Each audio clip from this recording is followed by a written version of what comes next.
Only তৃষ্ণার একটা নতুন ব্লগে তোমাদের অনেকটা স্বাগত। আমি কিন্তু দুটো বাড়ি সকালবেলা পড়িয়েছি, এবার ডাইরেক্ট চলে যাব বাজারে। আমি আর দিদি বহু বছর পর আমার সঙ্গে বাজারে যাচ্ছে। ও বেসিক্যালি বাজার করে না, তোমরা জানো। তারপর চিকেনের দোকানে আসলাম, এসে চিকেন নিতে হবে, কারণ বাড়িতে আজ অনেক আত্মীয় আসবে। আর কারা কারা আসবে সেটাও তোমাদেরকে নেক্সট ডে দেখাবো। তো আর দিদিকে আমি পাঠিয়েছিলাম দত্তপুলিয়াতে মাছ কিনতে, কারণ আমাদের সিন্দ্রাণীতে খুব একটা মাছ ভালো পাওয়া যাচ্ছিল না, তাই। তারপরে মা আমাকে একটু নিতে আসলো, কারণ প্রচণ্ড ভারী হয়েছিল ব্যাগ, তো মা আমাকে নিতে আসলো। এবার বাড়িতে এসে খুব তাড়াহুড়োর ভেতরে ছিলাম, তো দিদির জন্য এদিকে পাস্তাটা গুছিয়ে রাখছে আর আমিও খেতে বসেছি। আর দিদি দেখো দত্তপুলিয়া থেকে চলেও এসেছে। তো চলো তোমাদেরকে দেখাই মুদিখানা কি বাজার করেছি। দেখো আজকে যেহেতু ইলিশ মাছ, ফ্রাইড রাইস অনেক কিছু হবে, তার জন্য যে মশলাপাতি বেসিক্যালি লাগে সেগুলো সমস্ত নিয়ে এসেছি। আর করব চিকেন কষা, তার জন্য দিদি এইদিকে চিকেনটাও ভালো করে ধুয়ে দিচ্ছে, আর আমি অন্যদিকে ইলিশ মাছটাও কিন্তু কাটতে বসেছি, কিন্তু ভিডিওটা সত্যি কথা বলতে করা হয়নি। তারপরে চলে আসলাম রান্নাঘরে, কারণ আত্মীয় স্বজন সবাই চলে এসছে, আর এইদিকে আমার রান্নাও বসাতে দেরি হয়ে গেছে, একা হাতে সমস্ত কিছু করা।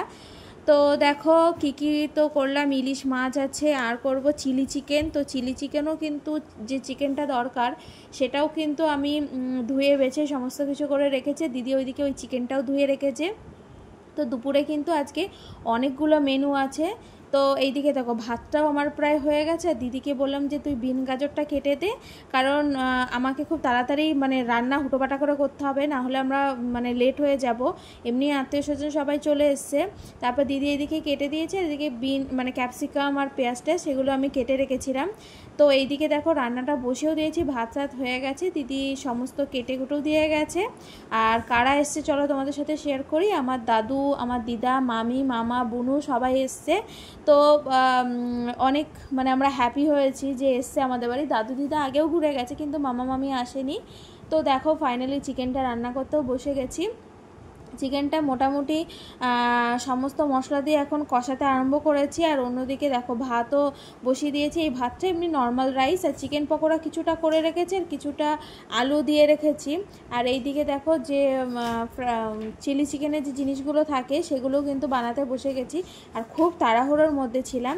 তো ফাইনালি রান্নাবান্না কমপ্লিট, অনেক কিছু রান্না হয়েছে, চলো এক এক করে তোমাদেরকে বলি।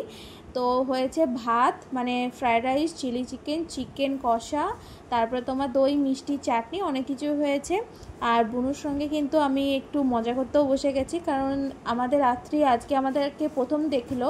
হ্যাঁ আগেও দেখেছে অনেক ছোট, কিন্তু ও যখন থেকে মানে বাচ্চারা রিয়েলাইজ করে তখন থেকে ও আমাকে অতটা চেনে না, তো ফার্স্ট টাইম। আর দিদি এদিকে, দিদি আর মা দুজনেই কিন্তু পরিবেশন করেছে, আর আমি ওইদিকে ফ্রেশ হতে চলে গেছিলাম। আর দেখো এখন আমরা আত্মীর সঙ্গে একটু কথা বলবো। অন্যান্য বাচ্চারা যেমন বেসিক্যালি হয় যে খুব একটা নতুন মানুষের সঙ্গে মিশতে চায় না, কিন্তু আত্রি কিন্তু মোটেও না, সত্যি কথা বলতে খুবই ফ্রেন্ডলি ওর ব্যবহার। আমার তো মানে ভীষণ ভালো লেগেছে, আর আমাকে একটু নকলও করছিল। যাই হোক, বাচ্চারা মানে এইটুকু করেছে, আমাদের সঙ্গে মিশেছে, এটাই অনেক ব্যাপার। তো এখন সবাই বাড়ি চলে যাবে, তাই একটু গোছগাছ করছে। আর আমরাও খারাপ লাগছে আমাদেরও যে সকালবেলা এসেছিলো, চলে যাচ্ছে তাড়াতাড়ি। আর এই যে আমার মামা, ও একটু লাজুক, যাই হোক ওর কথা আমি বাদ দিচ্ছি। সবারই মোটামুটি রেডি, এবার সবাই এখন নিচে যাচ্ছে, কারণ সবাইকে বাড়ি চলে যেতে হবে। তাই আমি, মা, দিদি সবাইকে একটু রাস্তা আগিয়ে দিচ্ছি। তো দিদা, মামা টামা সবাই কিন্তু অটোতেই এসছিলো, আমাদের বাড়ি থেকে বেসিক্যালি বেশি দূর না, তো সবাই অটোতে করেই এসেছিলো। দিদা দেখো আমাদেরকে বকশিস দিচ্ছে, মানে টাকা দিচ্ছে। তো অনেকগুলো টাকাই যাই হোক দিয়ে গেছে। তো খুব মজা হয়েছে, ভীষণ আনন্দ হয়েছে, মজা হয়েছে। আর আমার মামিও কিন্তু ইউটিউব করে, আমার থেকে অনেক আগে ইউটিউব করে শুরু করেছে, যখন মামির প্রথম বিয়ে হয়েছে তখন। তো আজকের ব্লগটা তোমাদের কেমন লাগলো জানিও।